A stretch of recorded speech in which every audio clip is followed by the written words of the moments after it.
Mudah-mudahan bukan nama orang lagi. Nah, ini Bohir ya, Bohir.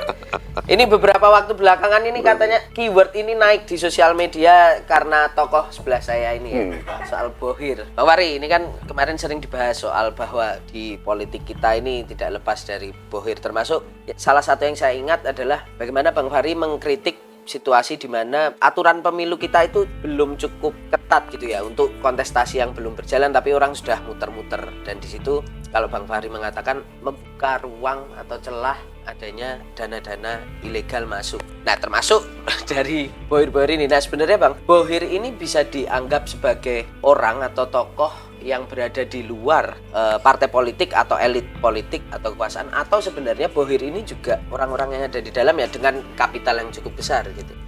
Nah, ini menarik ini.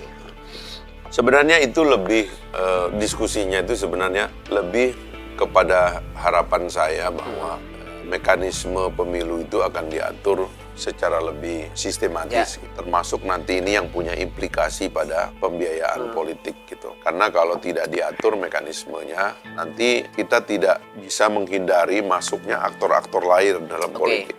Ya seperti misalnya memaksakan supaya koalisi segera muncul. Itu kan argumennya itu nggak ada gitu. Karena dibilang seide juga nggak seide, ya kan? Bagaimana ya selama ini dia bertengkar kok tiba-tiba sekarang dia rukun, ya kan? Terus mengusung orang yang kira-kira dasarnya juga kita nggak tahu, nggak pernah punya hubungan selama ini, gitu ya. Dan seterusnya lah kira-kira, tiba-tiba menyatu, dan itulah yang nanti menyebabkan saya berkesimpulan atau pengalaman saya mengatakan bahwa rupanya mereka itu bersatu bukan karena ide, bukan juga karena tokoh dan gagasan-gagasannya gitu. Tapi lebih karena ada sponsor yang menyepakati tokoh tersebut dan pasangan tokoh tersebut dalam pemilu yang akan datang. Dan sponsor-sponsor inilah yang kemudian membayar tiket kepada partai-partai, mengatur pembiayaan kampanye dan sebagainya. Kan itu tidak sehat. Kalau demokrasi kita ini terlalu banyak kerasukan uang haram, artinya irregulated fund ya dalam pemilu ya, dapat kita pastikan bahwa pemerintahan yang akan datang itu sebagian besar dikelola dari belakang layar.